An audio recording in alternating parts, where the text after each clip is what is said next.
देखिए, आज हम एक बहुत ही इम्पोर्टेंट टॉपिक पे बात करेंगे। अभी जो टर्की में जो सीरिया के रिफ्यूजी काफ़ी सारे रिफ्यूजी जो टर्की में रहते हैं और वो वापस सीरिया जाना चाहते हैं क्योंकि वहाँ पे अभी सत्ता पलट हो गया है। तो इसके बारे में हम थोड़ा डिस्कस करेंगे, जो सीरियन सिविल वॉर है उसके बारे में और जो सीरियन रिफ्यूजी है टर्की में रह रहे हैं, उनके बारे में हम ज़रा डिस्कस करेंगे। तो देखिए, आप मैप में देख पा रहे होंगे, ये सीरिया है और इसके बगल में ही इसकी जो बाउंड्री है वो टर्की से भी मिलती है। तो जब सीरिया में 2011 में जब अरब स्प्रिंग के प्रभाव में नागरिक आंदोलन शुरू हुआ था, तब किसी ने नहीं सोचा था कि यह संघर्ष एक भयंकर गृह युद्ध में बदल जाएगा। सीरियाई सरकार द्वारा हिंसक दमन के कारण यह आंदोलन विद्रोह में बदल गया और धीरे-धीरे पूरे देश में फैल गया। इस संघर्ष में हजारों लोग मारे गए, लाखों लोग घायल हुए और करोड़ों लोग अपनी जमीन छोड़कर भागने में मजबूर हो गए। तुर्की जो सीरिया के साथ लंबे सीमा क्षेत्र साझा करता है, ने युद्ध की शुरुआत वर्षों में शरणार्थियों के लिए अपने दरवाजे खोल दिए थे। 2012 तक तुर्की में लगभग 1 लाख से अधिक सीरियाई शरणार्थी आ गए थे और यह संख्या धीरे-धीरे बढ़ती चली गई। टर्की की गवर्नमेंट ने 2012 में यह निर्णय लिया कि जो भी सीरिया से रिफ्यूजीज आएँगे, उसको ये लोग अपने यहाँ रखेंगे, टर्की में रखेंगे और इसके लिए इन्होंने अपनी बाउंड्रीज़ ओपन कर दी थी। बट देखिए अभी आप थोड़ा-सा जाओगे ना डिटेल में जब जाओगे, कितना भयानक वहाँ पे गृह युद्ध हुआ था, जो इमेजेस मैं आपको दिखा रहा हूँ और क्या हाल हो गया था सीरिया का उस समय पे। तो सीरिया में जो गृह युद्ध के कारण केवल जो नागरिक है ना, उनको ही नुकसान नहीं हुआ था, बल्कि जो पूरे देश की जो बेसिक इंफ्रास्ट्रक्चर होती है, जो बुनियादी संरचना होती है, उसको भी भारी नुकसान हुआ था और इंफ्रास्ट्रक्चर बिल्कुल बुरी तरीके से तबाह हो गया था। और इस युद्ध में केवल देखो, जो शहरी इलाका है वहीं पे केवल दिक्कत नहीं हुई थी, इसके अलावा गाँव में या पूरी-पूरी जो आवासीय और स्वास्थ्य संरचनाएँ होती हैं या जो बेसिक इंफ्रास्ट्रक्चर होता है, हेल्थ इंफ्रास्ट्रक्चर, वो पूरी तरह से विध्वंस हो गया था। 2015 तक संयुक्त राष्ट्र ने बताया कि सीरिया में 2.5 लाख से अधिक लोग मारे गए थे और लगभग 12 मिलियन लोग अपने घरों से विस्थापित हो चुके थे। सीरिया के प्रमुख शहर जैसे कि अलेप्पो, होम्स और दमिश्क जो है, वो बुरी तरह इससे प्रभावित हुए थे। विशेष रूप से अलेप्पो, जिसे कभी सीरिया का वाणिज्यिक और सांस्कृतिक केंद्र माना जाता है, अब युद्ध के कारण खंडहर में तब्दील तब्दील हो चुका है। तो गृह युद्ध का कितना बुरा इम्पैक्ट होता है किसी भी कंट्री पे, ये आप अच्छी तरीके से समझ सकते हो। और देखिए, तुर्की में शरणार्थियों की संख्या बढ़ने के साथ उसकी स्थिति और जीवन शैली भी बदलने लगी है। 2015 में यूरोप की ओर से शरणार्थियों का प्लान बढ़ा, जिससे तुर्की की और भी दबाव का सामना करना पड़ा। तुर्की सरकार ने शरणार्थियों को सहायता देने के लिए गेट यू प्रोग्राम शुरू किया था, लेकिन इसके बावजूद शरणार्थी जो है तुर्की समाज में भेदभाव और हिंसा का सामना करना पड़ा। विशेषकर 2021 में जब तुर्की में आर्थिक संकट बढ़ा, शरणार्थियों के खिलाफ विरोध और तेज हो गए।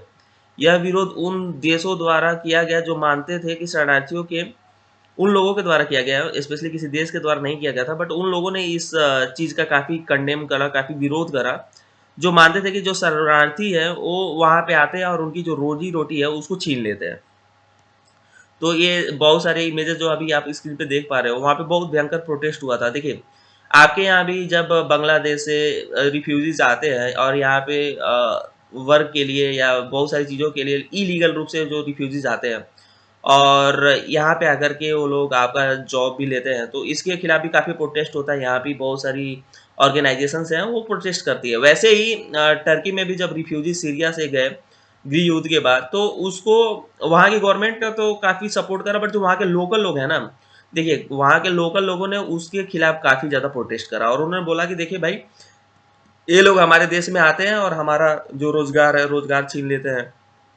और इसके साथ-साथ यहाँ पे जो सोशल एक देखिए, जो सीरिया है वो अरब में आता है और जो टर्की है वो एक तरह से यूरोपीय यूनियन का हिस्सा है और नाटो का हिलाई भी है। तो इनको लगता है कि इनका जो बेसिक जो समाज का ताना-बाना है, उसको भी काफ़ी ज़्यादा प्रभावित करते हैं, जो सीरिया से रिफ्यूजी वहाँ पे गए हुए हैं। इसके अलावा जो देखिए, सीरिया का जो राजनीतिक इतिहास है ना, वो भी बड़ा ही कॉम्प्लेक्स रहा है।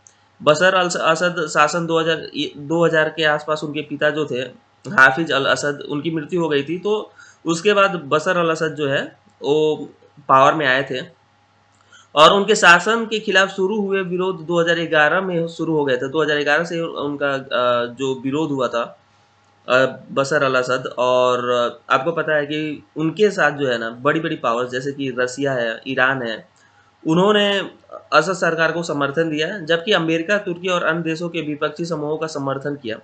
जो वहाँ पे विपक्षी समूह है, उनका समर्थन टर्की का भी प्राप्त था, अमेरिका और नाटो एलाइज़, यूरोपीय यूनियन का भी उनको समर्थन प्राप्त था। बल्कि जो बशर अल-असद हैं, उनकी गवर्नमेंट को रसिया बैक कर रही थी एक तरह से, और ईरान भी उसको सपोर्ट कर रहा था।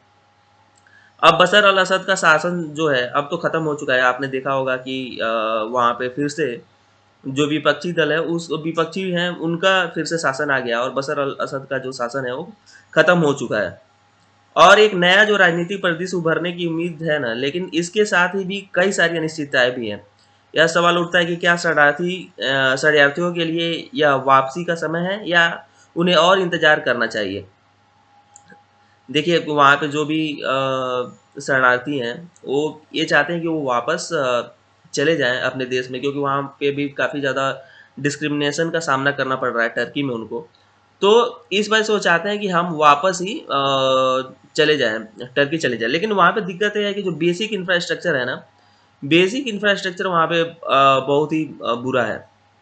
मैं देख रहा था कि वहाँ के फैक्ट्रीज़ में आप देख सकते हो, यहाँ जो इमेजेस हैं, वहाँ के फैक्ट्री में बहुत सारे सीरियंस काम करते हैं टर्की के फैक्ट्रीज़ में, और वहाँ पे अपना रोज़ी-रोटी चलाते हैं।